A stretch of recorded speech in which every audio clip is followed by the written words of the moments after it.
Welcome to another TFL live video. In case, what are we doing today? We are comparing the cheapest Wrangler to the cheapest-ish Defender. Yeah, that's right. There's nothing cheap about the Land Rover Defender, but in the grand scheme of things, this is about as affordable as you can possibly buy a Land Rover Defender. We're going to compare, contrast. We're also going to maybe talk a little bit about Bronco in there, and then we have a big question for you guys because we need your help with our brand new long-term cheap Jeep.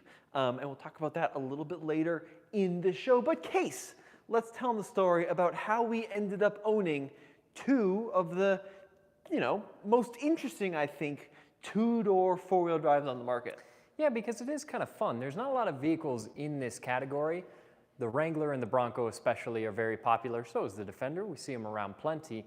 But you don't see them around with two doors as often, and these two plus that Bronco are some of the only true off-road capable SUVs that you can get here in the States with two doors. It's pretty uncommon. No, that's a great point, Case. Now let's start with the Land Rover, and then we'll move on to the Jeep in a second. So what you're looking at here, as Case mentioned, is the two-door Land Rover Defender 90. So Case, walk us through the different lengths of Defender because it's one of the few vehicles where you have a huge variety in sizes you can get within the same model. Yeah, more variety in this Defender than you can get with either the Wrangler or the Bronco, because the Wrangler and Bronco both have two doors and four doors, but this you can get the Defender 90, which is what we have here. You can get the Defender 110, which is a typical four-door, or the 130, which is an even longer four-door SUV, and long it is. It looks a little bit like a limo. Yeah, that one's got that huge Kardashian-style booty. 3 rows in that one too, right? Yeah. So absolute school bus, but it's a very unique thing to have such a variety. And the interesting thing about this Defender is if you look at it from the side profile, it is genuinely a stubby-looking little vehicle. Yeah, well, the proportions are kind of funny because in a lot of ways it's got the same sized parts as the typical Defender 110s that you usually see around the street. So like this door. So if we have the camera move over here toward the back of the vehicle where you can see how short that end is, look how big this door is compared to the rest of the car. Yeah, it's just huge, and like you can kind of see where like a standard 110 door would stop here, and then you've got another probably foot beyond that. It's absolutely huge, and then look, I mean, the rear wheel is maybe 4 or 5 inches away from the back of the door, so it's got kind of this funky proportion, almost looks cartoonish. And Case was onto something because the width is the same as a standard Land Rover Defender, so you got this really stubby little wheelbase, this huge width, and then this thing is super tall. Yeah, it is. It's a good bit taller than you are, and you're pretty tall, versus this Jeep, which is much shorter. So the proportions of that Land Rover are a little funky. It's deceptive. Yeah, absolutely. Now, this is a used Defender, so we wanted to try to find the most affordable version. This is pretty rare. This is what they call a Defender 90 P300S. Yeah. So all of that gobbledygook means it's got the smallest engine. It's more or less the base model. It's got the piano-style shopping cart wheels on it, right? Yeah, exactly. And it's got the little baby engine in it. And it's stickered actually. It's still not that cheap. It does have a few options like the Pangea green, like the glass roof. So the sticker on this was like 65, 63 maybe, and we bought it for just over 50,000, which was a little bit too much because Case and I shop around for these pretty frequently because we both think they're cool. Yeah. And you can get these kind of used in the mid to high 40s, right? Yeah, but what's cool is that even though this is a more basic model, if we take a peek at this interior, it's really a nice place to sit. And we'll be able to contrast that to the Jeep in just a moment. But the design, the technology, the materials, everything in here is really good.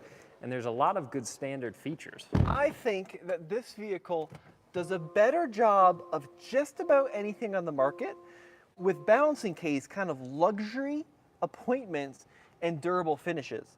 So like Case was talking about, it's got dual zone automatic climate control, it's got heated seats, right? All really cool features.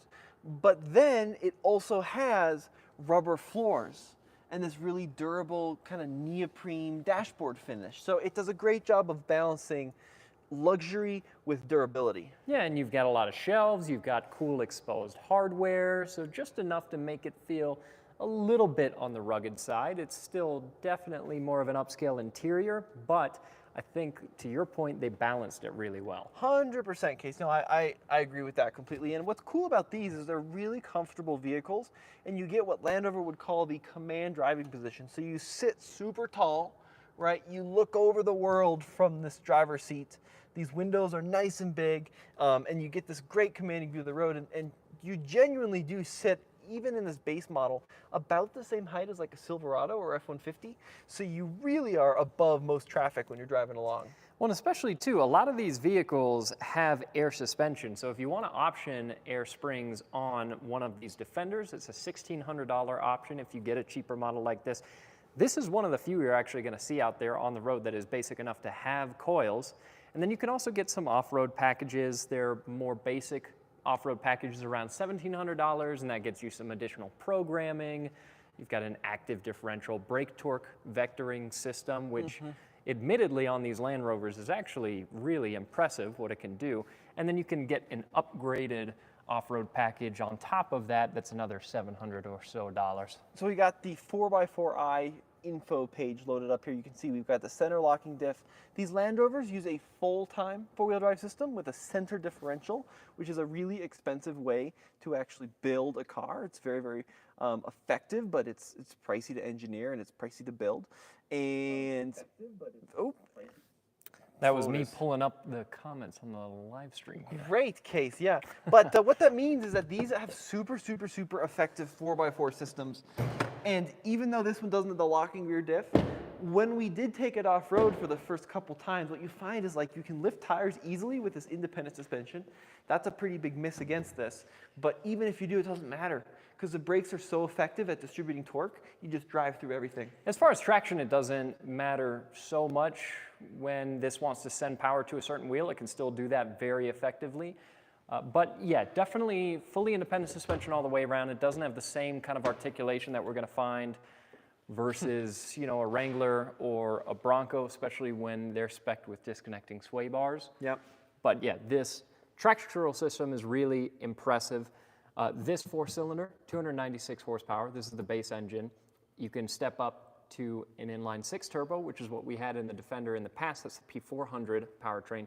But if you're really cool, which we aren't, but if you're really cool, you can get even one of these two doors with a V8, 518 horsepower, which is not bad. Crazy. I mean, it's basically a wheelie pop-it machine. Supercharged V8, and now you can even get, there's a new one called the Octa.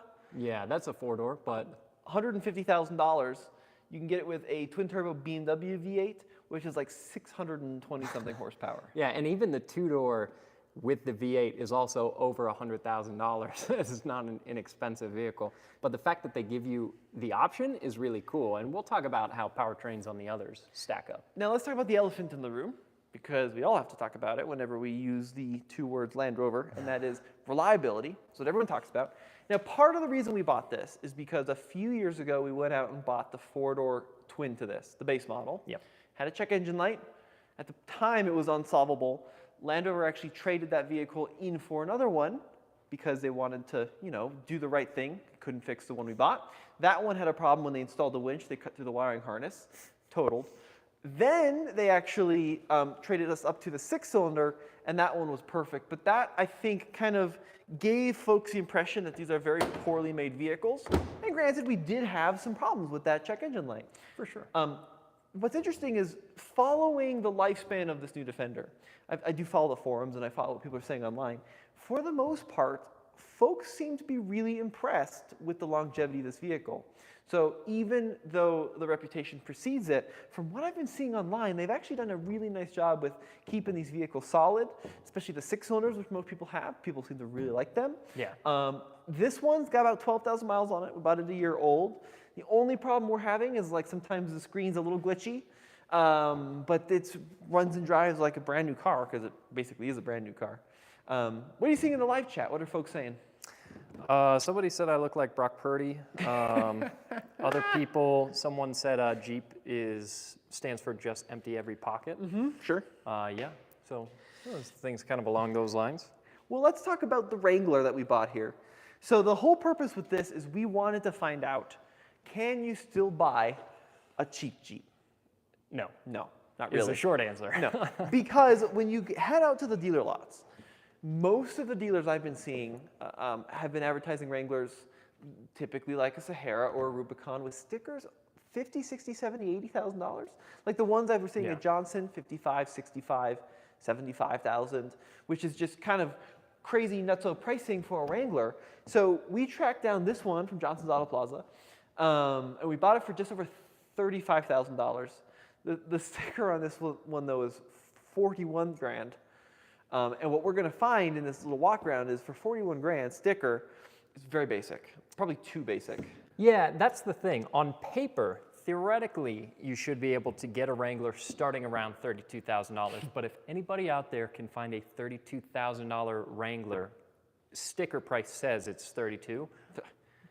Show Good luck. us. Yeah. I would love to see proof of that, because very quickly these options start to add up. So really the only major options on this are the hardtop, the automatic transmission, it's got tint, I think, on some of the glass.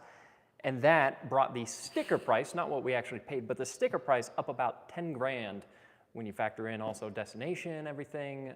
So very quickly these start to add up. And at $40,000 or so sticker price on this vehicle, it still has manually adjusted mirrors, manual locks all the way around. So if you want to lock, or if you need to let someone in, you need to reach over and unlock your door. And it's got hand crank windows. Should we show? Yeah, and halogen headlights. I mean, this is like straight out of 1987. So check this out, Cole. Oh yeah, the door's locked. Hang on. Yeah. Let me come on over. I'll let them in. I'll let you in. So the key is hilarious because the key doesn't have a single button on it except for the blade. Stick it in. And that's how you have to unlock the car from the outside. Of course, I can do the thing from the inside. Yeah, and by contrast, we have a massive center screen. Look at the size of this screen that you get in the dash of this Jeep. It's just ridiculous when you compare it to some of the other bits of technology that it doesn't have. Yeah. The fact that this has hand crank windows and manually adjusted mirrors and no power locks, but it has this big, beautiful, really high definition, fast screen that does Apple CarPlay, all kinds of good stuff. That's pretty nuts. I mean, Case, this is, in my book, just the absolute silliest piece of cost cutting, with the doors especially, right? So let's talk about these. Someone told me once, a trusted source within Jeep, that these doors with the manual windows are actually more expensive to manufacture than the power window So they're version. just punishing you. So basically they're just doing everything in the power to make sure you don't buy this base model Sport and get the Sport S with the power everything, right? Yeah. And Alex has essentially this Jeep in the Sport S trim, right? And he's got a few options, still a two-door Wrangler, no lockers, right? V6 automatic. Yeah. His has got LED headlights and heated seats. Adaptive cruise, Yeah. that kind of stuff. So he's got more technology, but his sticker is over 50,000. 52 grand, and he still has cloth seats, Yep. right? It's still a sport. Still Sport. He's still got the baby wheels on it and the baby tires. I mean, it's crazy. It really feels like Jeep is nickel and diming you here. Were you eating some Reese's? Oh yeah, I'm sorry. I'm making a mess of the Wrangler. I mean, look, someone said it best in the intro video we did. As configured, this should be a $29,000 Jeep. That would be a lot better to the eye than 40. Yeah, I mean, because look, like Case, that automatic transmission, you remember how expensive that was? So it depends, I guess, on the configurator that you're looking at and how exactly you're speccing something and what year, because when I was looking at the configurator, it was saying 2,500. Yep. But the sticker on this says something different, doesn't it? Yeah, so for 2024, if you wanted the Pentastar with the V6, it's a $4,500 option. Yes. Just the automatic, Just that. $4,500. And by the way, as much as we love manual transmissions, you owned one of these JL Wranglers with the manual transmission. It's not a nice manual to drive. So my problem with it was I had the JK manual. Yeah. And the JK manual is a lot like your 94 Cummins. Yeah. It's a giant stick Big long throws. that bolts right into the top of the transmission. And it's a little notchy, long throws, but it's got a nice solid chunk, right? Yeah. Problem is, when you left that manual transmission in gear, it kind of did like a shake and a wobble. People, is I guess, great. hated that. Oh, really? Yeah, yeah. Oh, Like people man. didn't like that. So for the JL, they're like, we're going to make it more refined. We're going to go to a cable-driven setup. That's always a bad choice. Get rid of the shake, but then it kind of feels rubbery. And then the Wrangler I had wasn't a Rubicon, so it didn't have the 410 gears in the axles. It didn't have the rock track transfer case. And the gearing was way too tall. So first gear off-road in low range, you didn't have enough slow speed crawling ability. You're slipping the clutch. Slip in the clutch, and then in high range on the highway, you couldn't ever use sixth gear, at least where we're at a mile above sea level. Even at 75 miles an hour, it was turning like 1,800 RPM, and the engine didn't have the torque to keep you in sixth. So Yeah. I love hashtag save the manual, you know, whatever. I love manuals. The JL manual in a non-Rubicon, just not very good. That's going to get you car canceled. Hashtag car canceled case. Yeah, but we do have an interesting question that I think is important to touch on.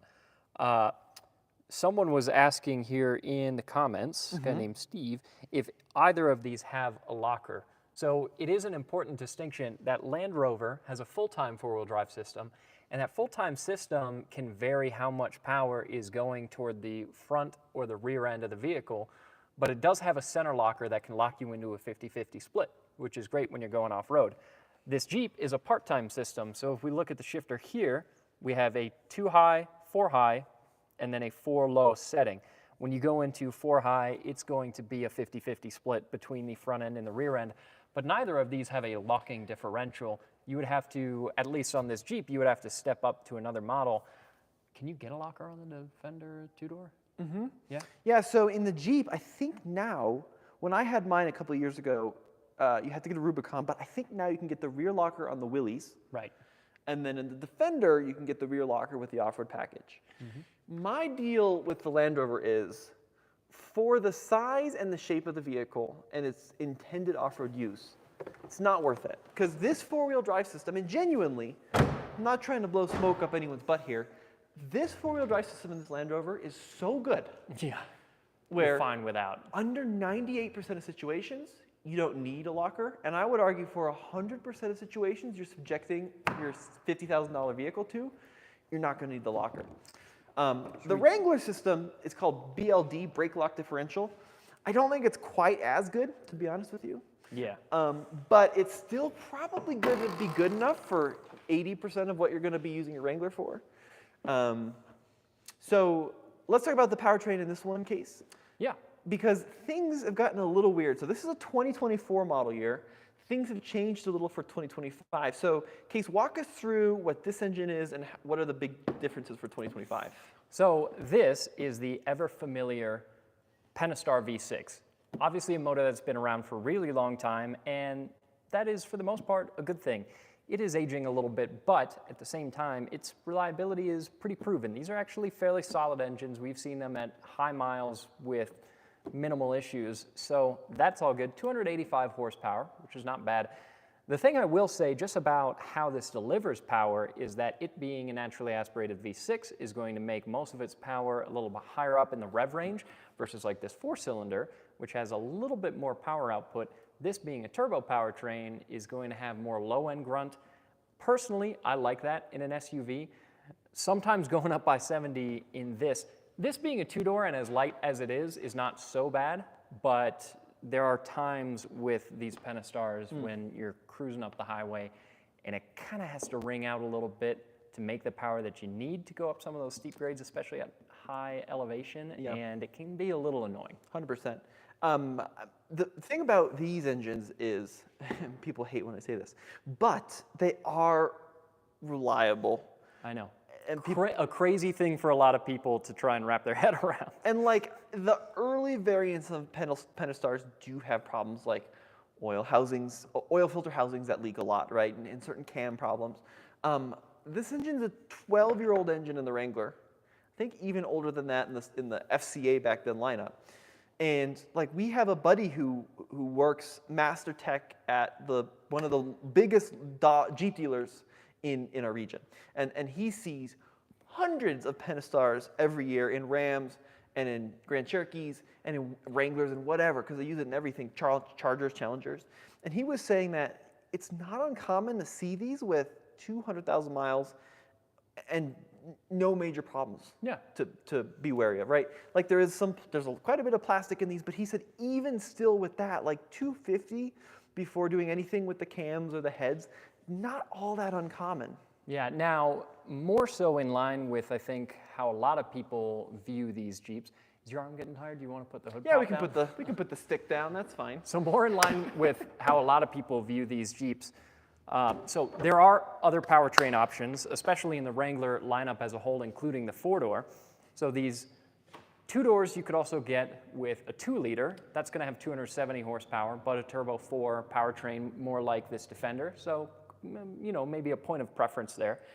But if you step into a four-door, you could get the 4xe, and again, in line with what people typically think about these Jeeps, there is a recall going on right now with the 4xe. Potential fire risk, which is not great. We did a video about that. If you want to know whether your 4xe Wrangler or even Grand Cherokee is affected by that, you can go to the NHTSA website. You can plug in your VIN. You can find out more information. But there is a little bit of a knock against reliability potentially in that.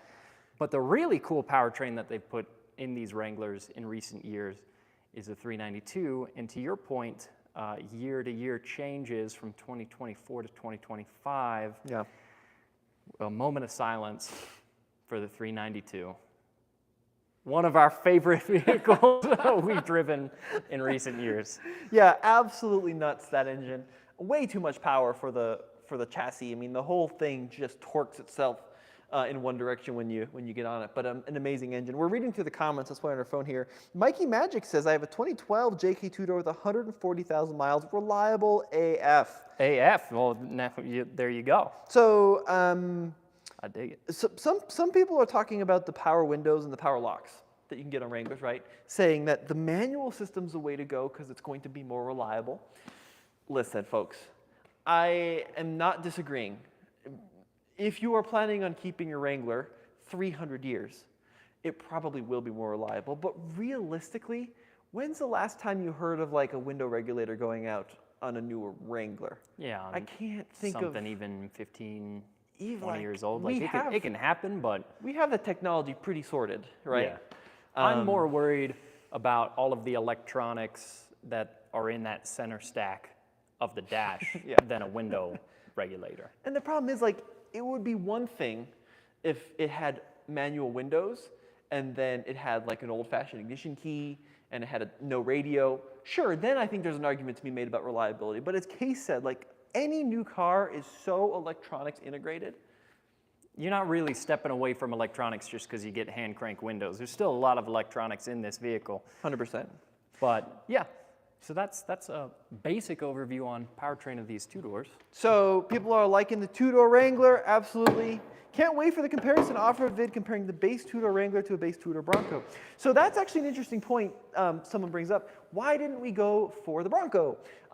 We had a Bronco. Yeah, why didn't we? Well, I have a very good reason for that. It's because, at least on paper, and once again, a little different in the real world, you can't actually get a base Bronco anymore. So one of the things that really has maybe irked me a little bit is Ford discontinued the base Bronco. So the cheapest Bronco you can get on paper, Yeah. Big Bend. Yeah, which is around $40,000 starting, so quite a bit more than these start at. But you are also getting quite a bit more features than this base Wrangler. Right, you get power windows, right? Imagine. Yeah. Imagine that. And then realistically, kind of like the Jeep, is you're not going to find that $40,000 Big Bend. You're realistically going to be like a $45,000. Yeah. And then Ford doesn't really have as much incentive on Broncos as Jeep has on Wranglers. So out the door, it's a considerably more expensive vehicle. Now for 2025, Jeep has made power windows and locks standard, and the price hasn't gone up that much, which is really, really good. Yeah, and then a couple of years ago, too, they made AC standard. Yeah, right, because I had Which to pay is for crazy AC. to hear, but also a good thing. The crazy thing about the basic Wranglers with the manual everything and the steel wheels like we have here, I reckon that these are more rare than a 392. Oh, yeah, 100%, absolutely. I never see the base model JL Wranglers, right? You at least see the Sport S with the alloy wheels and the power windows. Like, to find one with these dumpy little painted steel wheels, Yeah, it's good crazy. luck. So Case, that brings me into an interesting subject of what we're going to do with this Wrangler. So here's the scoop, right? My dad and I, this video is coming up, I think, Thursday on TFL Off-Road. I was a little ambitious, and in my love of the Wrangler, decided let's take this space sport on these next and all seasons up a 9 out of 10 trail in Colorado, because I was confident even the Barbie spec Jeep can tackle the off-road terrain. That did not go very well. And it actually required me having to be winched down off a mountain backwards. Yeah, by a Toyota nonetheless. By a Toyota. It was rough, Case. That's a tough day for a Jeep guy. And like you'll notice I did sustain a little trail damage. Like if you want to take a look at the front skid plate, like that's not on super straight anymore. Oh, that's what it's there for. Well, it's plastic. So, Oh, well. so that's going to be coming off. The underside, I wouldn't look at the fuel tank skid. That has had quite the life already in 800 miles. Like all the wheels now, if you want to look over here, Cole, they're all pretty darn curved, rock rashed. Nice. And then thank goodness that Alex had sourced these used $100 rock rails, because we actually used them on the trail. This fender has had some abrasion. Oh, yeah. So the trail I took it on was too aggressive for it in this box. And the big problem was these stupid Nexen tires, which I have never driven a tire off-road that has less forward and lateral grip. Like I had to be trail recovered off of a mild side slope because I was physically slipping toward the edge of a cliff. Mess. The cool thing, though, is that a stock set of Rubicon wheels and tires, if you wanted a really cheap set to throw on a sport, go for next to nothing because everybody puts their own wheels and tires on them. And that's where we want to engage you guys in the community if you're in Colorado and have a set of Rubicon takeoffs from like a JK, JL that you want to sell us for like $500, $700, $800. We'd actually like to work with you and buy them from you, and we'll include you in the video. Yeah, Colorado is an important part of that too. If you're in Nova Scotia, Not so helpful. yeah. But genuinely, if you have one, send me an email, ask@tfltruck.com. That's ask@tfltruck.com, because we'd like to buy one off of a set of viewers. They're not quite as easy to find as I thought they were. There's a bunch of them, but there's a lot of like used ones. But if you have like a near new set, you want to let go to us to put on this. Because what we want to prove, Case, with this whole series is you don't need to spend the 70 grand for Rubicon. Yeah. By doing a cheap set of takeoffs from somebody else's Jeep, you can go ahead and have fun out on the trail. I thought you could do it on these all-season Nexens. I was a little naive. You can't. So anyway, ask@tfltruck.com if you're in Colorado and have a set you'd be willing to sell us. Interesting, yeah. Now, as far as backing up a little bit to this category of SUVs, if you had to pick between the Wrangler, solid front and rear axle, the Bronco, independent front, solid rear, or the Defender, fully independent all the way around. Just interesting aspects of them, not necessarily because of those things. Of the three SUVs, if you were going to go out and spend your own money today between the Wrangler, the Bronco, and the Defender, what would you get? Well, let's say we're comparing a new $40,000 Jeep like this, a new $40,000 Bronco, and then a used $45,000. It's going to have to be used. Yeah, right, because you're going to have to be. I think one of the big disappointments of this out on the trail, and this was killing me because I was with a bunch of Toyota guys, is Toyotas, by Jeep community standards, have no front end articulation. People are like, oh, they're independent, the solid axle is king, solid axle all the way.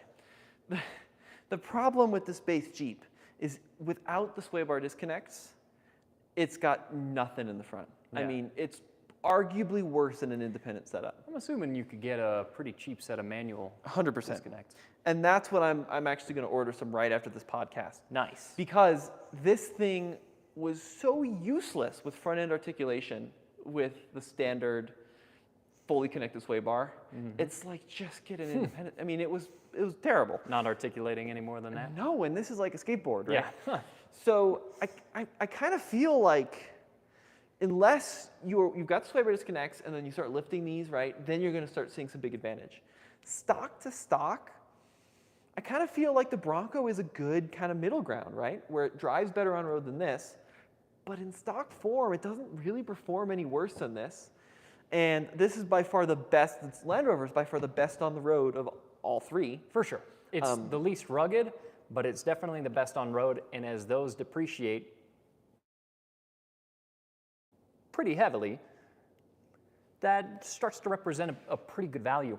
And some people would probably counter that statement by saying, oh, good value, but you get a Land Rover, so you're going to be in the shop all the time. Yeah, sure. Especially on these newer Land Rovers, I think that's a little overblown. I mean, 100%. if you want to take either one of these up to 350,000 miles, I would maybe bank on this more than that. But no one who's buying a new or almost new vehicle is doing that. So I think you'd probably be fine getting that as far as reliability for 5 years or so. Well, and the thing I'm finding could be good value. So where the solid axles really have a benefit are when you are looking at lifting your vehicle a huge amount, right? I'm talking more than like 3-4 inches, which is a big lift, right? For sure. It's easier to do that with this suspension design. Definitely. You do that on a Defender, you're looking at subframe drops, which is basically a body lift. I mean, it's a mess. You can do it, not my thing. No, it doesn't work super well. But if you're looking stock to stock, that truck was a Holland. Yeah, by that the way. Rivian Prime van just Wow. whizzed by. Sorry, I was distracting. Going the wrong way. If you're looking at stock to stock, I kind of feel like the Independent's almost the way to go. And it kills me to say that as a Jeep person, but it's come so far since 1987 when 4Runners were independent. Well, and of course it depends on your use case, because if you're going to leave them relatively stock, that is going to do 90+% of what this will do, both of them in stock form, if not more, because that traction control system on this is really spectacular. So if you don't have lockers on this, I think your grip is going to be better with the Land Rover. So if you want to leave them fairly stock, that would be the way to go. 100%. If the prices are fairly equivalent, and the way they're spec'd and everything, which of course they're not necessarily, but if you want a platform for modifying, something like this Wrangler would be really good. If it were my money though, I'd go Bronco. I like that Bronco. They're all good though. I love them all. Tad P, he's our Hummer H1 friend. The best off-roader ever made is a 4-wheel independent suspension setup and has 7 slots. He's referring to the Humvee or the Hummer H1, right? That's funny. I think I would agree with you, Tad, unless you're... Especially if you don't like sitting next to your passengers. That's true. If you really hate your wife, it's a great option. Stick her in the corner. The problem I have with Hummers in Colorado, they're a little wide. Yeah, and a little hard to get registered here. Yes, they are a little tough to get registered here. They are cool. I mean, look, the thing about solid axles is I think they really had their place in the 70s and the 80s and the 90s. How dare you say something like that? I know.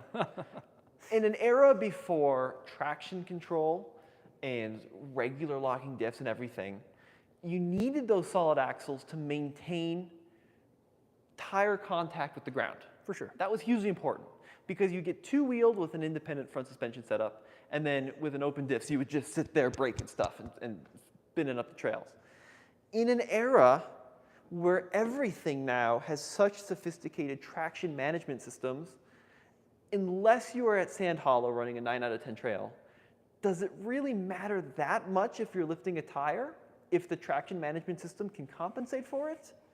Are you saying we've never broken a diff? Not saying that, I have, but typically it's in an open diff vehicle where I'm getting a lot of wheel spin. But like this Defender lifts tires all the time, and it's granted a little off-putting sometimes, but it doesn't really matter because it can compensate for that with traction control and with that center locker. It's an amazing system. So like the solid axle thing, unless you're looking, as you mentioned, Case, and a lot of people are, to modify your vehicle, it's not as important stock to stock anymore. Ultimately though, either a Bronco Sasquatch or a Wrangler Rubicon is going to be more capable than that Defender can be. I mean, those Defenders can do some pretty incredible things, but turnkey, a Wrangler Rubicon or a Bronco Sasquatch can go places that very few other vehicles can follow. And yeah, you just start to run into limitations with how much tire you can fit under the Defender, how much articulation you can get out of the Defender. And The traction control system and what it can do with the brakes on this Land Rover is impeccable. It's like almost nothing else out there on the market. Yeah. But there is a disadvantage to using your brakes in order to progress forwards over an obstacle. It's not a perfect solution. You know what is a perfect solution? Lockers. Yeah, sure. It's still undefeated. So interesting comments, Case. We really got the people riled up. I bet. Cameron says, the stepchild Jeep is pretty close to the best off-roader out there. That's referring to the light, bright, lifted Wrangler, and they're on like 40s with a long arm setup. That's true. And I'm not saying this Defender is going to keep up with that in any means. No. But what Case and I think, are trying to get you here is people realistically aren't taking their new vehicles through anywhere near the kind of stuff that Kevin and Brittany are, right? They are taking their vehicles to the utmost extreme. Yeah. When we're talking Colorado, there are a few trails, Holy Cross, where you can maximize those almost borderline rock buggies. But realistically, people are taking their vehicles on like 3 to 5 level difficulty trails on Onyx off-road, right? So we're talking maybe some rocks, maybe you're touching skid plates, maybe you got a water crossing, maybe you're articulating, but you're not endangering sheet metal, which is what they do often. And for that kind of terrain, I hate to say it, but like the modern independent setups are kind of just better, right? I mean, you gotta match your vehicle to the use case. Now, Case, Princess TS01 says something interesting. Does this mean my 2023 Jeep Compass Latitude is still okay in Tommy's eyes with its 4-wheel drive, all-wheel drive system? So, Are now, you a Compass guy? here's my challenge with the all-wheel drive thing, is it does fit into that independent setup I was talking about. But my concern with an all-wheel drive setup, be it Jeep, be it Subaru, be it whoever, is they don't have a low range. Yep. And that is a key aspect in a four-wheel drive I 100% look for every time I'm considering buying one. Yeah. Does this vehicle have a second set of gears, just to oversimplify it, that allows me to magnify the torque? Because the problem with the Compass or any Subaru that I've experienced off-road is you point them up an obstacle. Sure, they're lifting tires, and yes, the all-wheel drive system can probably compensate, but they don't have that low-range crawling ability that a proper 4x4 system has. Yeah. So you are full throttle in those vehicles, even getting up minor obstacles. You're building up a ton of heat in the torque converter or a ton of heat in the drivetrain. And then if you do clear that obstacle, you launch off. Sorry, to pop the mic. You launch off because you're at full throttle. Yeah. Whereas with a low range, you don't get any additional traction. What you get is additional control. Yeah. And that's what matters. And you can't overstate how important that is, because we've tested, I mean, we get to test just about everything out there. And there are a lot of soft roaders, off-road trims of vehicles that are not like these. They're not really dedicated 4x4s, especially talking about something like this Wrangler, but something like a Pathfinder Rock Creek, which has more aggressive tires, smaller wheels, a couple things like that. And some of those vehicles in that category will have a low setting, which just locks it into a fairly low geared first gear. And pretty quickly, when you don't have a dedicated low range, you run into the situation where if you're trying to climb a pretty steep obstacle, you're gonna run out of power, basically. I mean, it's happened to me multiple times, and I know it's had to have happened to you plenty of times, where you are foot to the floor in something that doesn't have a low range trying to get over an obstacle, and it just doesn't have the gearing to give you the torque to do it. Mm-hmm. So Mono County Cover says something interesting. Land Rovers are wonderful till they go past a warranty. My son's 2018 Discovery with 60,000 miles was just in for service, and the dealer just came back with a list of repairs needs totaling $15,000. Now, I don't know what that list of repairs looked like, and it could be some serious stuff that needs to be replaced. My experience with Land Rover dealers, especially with used Land Rovers, avoid at all costs. Yeah. Under every circumstance, I have had older Land Rovers where I bring to a dealer-style shop like that and say, what does this vehicle need? And they say it's totaled. I literally had a $4,000 Land Rover once that came back with over $12,000 in repairs that needed to be done urgently. I did none of that, by the way. We had that vehicle for like a year, 2 years, put 15,000 miles on it, nothing broke on it. Yeah, nothing didn't miss went a beat. wrong. Dealers, first of all, in some cases are charging over $200 an hour Yeah. And yes, there are some really good dealers and some really talented technicians out there, but a lot of times they recommend, especially with these dealers, replacing things that simply are fine. Yeah. Like they just don't need it. So he's saying like my son's air suspension needs to be replaced at 60,000 miles. I would challenge you and say that would be exceedingly rare. And what needs to be replaced? Yeah. Like with air suspension setups, even though they have a terrible reputation, they're generally pretty solid now. Yeah, and there's, not everything is so black and white. There's areas where like an L322 Range Rover has a bad air suspension system. You see them dumped on the ground all the time with no air in their springs. But something like your LR3, which is of a similar era, those air suspension systems are actually really solid. Yeah. And your LR3, the LR3 that our company owned, and our videographer Alex's LR3 are all on their factory air suspension over a decade later, needed no work at all the factory components. So I'll give you an example. We just had a fan of the channel come in. They actually have another great channel, but he was saying he bought like a $1,500 LR3, 225,000 miles on original air suspension. A shop told him the fronts needed to be replaced, so he put the money to replace them. And then he drove it. He's like, why did I do this? They weren't leaking air, and it now it's doesn't exactly handle the same. any differently, right? Yeah. And that's 200,000 miles on its stock OEM air suspension. Okay. I think it's also worth noting too, just in general, if we've learned anything at this garage, don't put too much stock in anecdotes. We've noticed that, especially in the truck world, where you'll be talking about one type of truck, and someone will say, "Oh, my brother-in-law had one of those, and he bought it brand new, and a year later there were holes rusted in the door, and the whole motor blew up." I could find you 10 people that have told me that story about every single brand of truck. Same thing with all these vehicles, whether it's a Jeep or a Ford or a Land Rover or even Toyotas. Our guy behind the camera has a Toyota. There's people out there that have those anecdotes for every vehicle. Don't put too much stock in people's stories about things. John says, Case, those Iron Rangers need a little bit of love. Yeah, they're very dry. I do zero maintenance to them. So we got another about 5-10 minutes here. If you've got any questions, be sure to drop them down below. But Case, I'm going to ask you, of these two, granted, they're different price points. Let's say in the private party, this is worth $45, and that Jeep you could buy new for $35. Which one of these two are you taking home? With the prices coming down on these the way they are, as much as I don't like suffering depreciation, and I would say something like this, I would bank on holding value in the long term better than this. That being said, it's tough because, yeah, this is a really good platform for modifying into a really capable rig.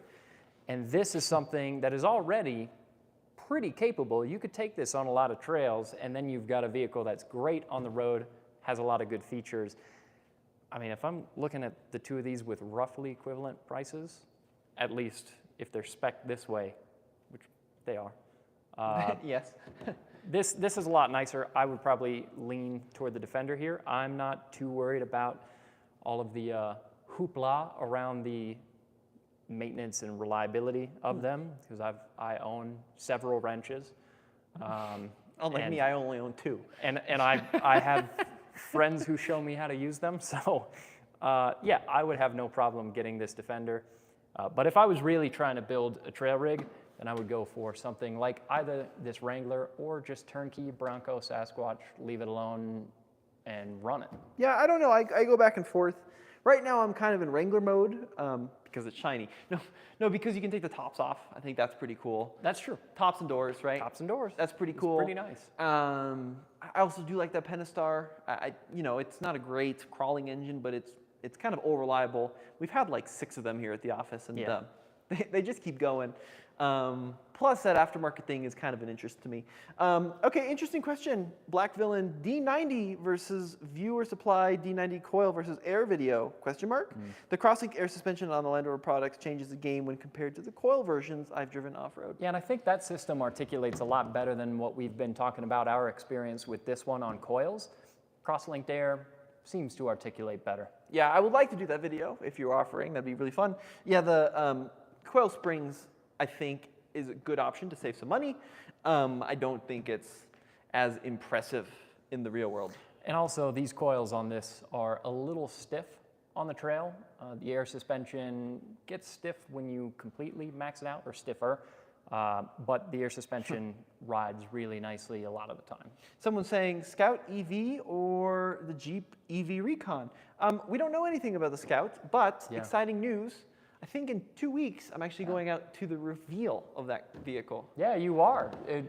When's the embargo? Is that like I think a super it's like long the, embargo? no, it's like, I think just at the end of the month. Okay. So I'm really excited I've owned a Scout and I think the brand is awesome. It's such a cool brand. So I'm excited to see what they do with that and hopefully they do it right. Do a cheap rough country 2.5 lift and 33s on the Wrangler, cheap Jeep series. I think from my limited experience with rough country, granted, which is pretty limited, I would rather keep it stock and put bigger rubber on it than go rough country. I just find like those really budget lifts, they compromise the ride quality so much that either save up and buy a slightly more expensive lift, like a Mopar lift for that, right? Or keep it stock with bigger meats, because you can really ruin your daily driving ability really quickly. Well, and that being said too, especially having this short wheelbase, your angles, everything, approach and departure of course, but breakover as well, are already pretty good on this, even without it being lifted. So I think there's a lot of places we could get this before height is so much of a limiting factor. All right, last few questions, Case. I do remember you guys being really impressed with the FCA's air suspension system in the Ram and Jeeps. I'm not sure I've ever been that impressed with them. Are there any other... They ride well. What'd you say? They ride, yeah. The problem is they ride really well at standard height, and they ride really badly at the off-road heights. Are there any other factory air systems you guys prefer? I mean, in an off-roader specifically, I don't know. There's definitely a lot of air suspension systems I like a lot. That GLS 600 Maybach that was here a couple weeks ago had a really nice air suspension. Yeah.